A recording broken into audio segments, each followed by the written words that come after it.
రేపు హనుమాన్ జయంతి సందర్భంగా అందరికీ హనుమాన్ జయంతి శుభాకాంక్షలు. తెలంగాణ ప్రజానికానికి అందరికీ. ముఖ్య విషయం ఏంటంటే సార్, ఇది జరిగిన సంఘటన కంటే ఎక్కువ రాజకీయం చేయడానికే ఎక్కువ ప్రయత్నం జరుగుతుంది. బాధితురాలికి న్యాయం చేయాలనే కోణం కంటే ఎక్కువ రాజకీయంగా బండి సంజయ్ గారిని బదనాం చేయాలి, బీజేపీని బదనాం చేయాలనే కోణంలోనే విమర్శలు కానీ, దాడులు కానీ, సోషల్ మీడియాలో చూస్తున్న పోస్టులు కానీ ఒక వ్యక్తిగతంగా పోతున్నాయి. బాధితురాలకు ప్లస్ ఇక్కడ జరిగిన సంఘటన ఏంది, అసలు ఎక్కడి నుంచి మొదలైంది, ఏం జరిగింది అనేది కులంకుషంగా జరగాలి. దాని మీద పూర్తి స్థాయిలో ఎవరిది తప్పు ఒప్పు ఏం జరిగింది అనేది బయటకు రావాలంటే పూర్తి స్థాయిలో దర్యాప్తు జరగాలి. రాష్ట్ర ప్రభుత్వం కూడా సీరియస్ గా తీసుకోవాలి. ఎందుకంటే ఎవరైనా బాధితురాలు ఒక కేసు పెట్టిన తర్వాత దాని మీద తీసుకోవాల్సింది పోలీసులు ఎందుకు చేశారు ఏంటి అనేది కూడా వారి పై స్థాయి అధికారులు కూడా విచారణ చేయాల్సిన అంశం ఉంటుంది సార్. ఇందులో ప్రతిదీ కూడా బండి సంజయ్ గారి కుటుంబాన్ని కంటగట్టేసి దాని యొక్క రాజకీయ కోణంలో చూస్తే కనుక ఎన్నటికీ కూడా బాధితురాలికి న్యాయం జరగదు. ప్లస్ ఎవరైతే ఒక పదవిలో ఉన్నాడు కాబట్టి, తెల్లగా ఉన్నది కాబట్టి బట్ట అని చెప్పేసి ఏది చల్లినా మచ్చ కనబడుతుందని చెప్పేసి బండి సంజయ్ గారి మీద చల్లుతున్నారు తప్ప అసలు వాస్తవం ఏందనేది పూర్తి స్థాయిలో బయటకు ఎవరు కూడా మాట్లాడట్లేదు.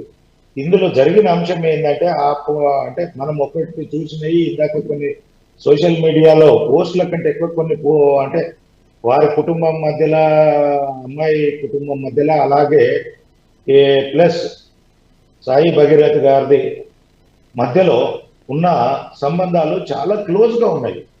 వాళ్ళు ఏంటంటే పేరు కూడా కాదు, బగ్గి అని పిలిచేంత క్లోజ్గా ఉన్నాయంటే ఈ కుటుంబాల మధ్యలో ఈయనకు ఆ కుటుంబానికి ఎన్ని రోజుల నుంచి సన్నిహిత్యం ఉంది, ఏముంది, ఎందుకు, ఎక్కడ వీళ్ళ మధ్యలో బెడిచి కొట్టి అంటే ఏదో ఇంటి దాకా పోయి తినిపించేంత వరకే కాదు.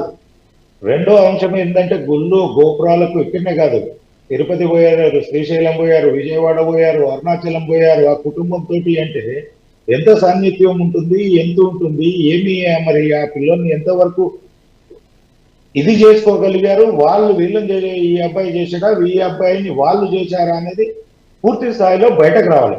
ఇందులో ఇది ఇప్పుడు ఈ కేసు బయటకు వచ్చింది అంటే ఎందుకు వచ్చింది అనేది కూడా క్వశ్చన్ మార్క్ చూడాలి. ఎంత క్లోజ్గా ఉన్న వ్యక్తులు ఆల్ ఆఫ్ సడన్ గా ఇలాంటి కేసు పెట్టి ఎట్లాగో వాళ్ళ నాన్న మంత్రి పదవిలో ఉన్నాడు, ఒక మంచి పొజిషన్ లో ఉన్నాడు, తెల్ల బట్ట లాంటి వాడు కాబట్టి ఒక్క ఏది మచ్చ వేసినా కానీ అది 100 మీటర్ల నుంచి చూసినా కనబడుతుంది, కిలోమీటర్ నుంచి చూసినా కనబడుతుంది అని చెప్పేసి ప్రతిపక్షాలు కానీ కొంతమంది రాజకీయ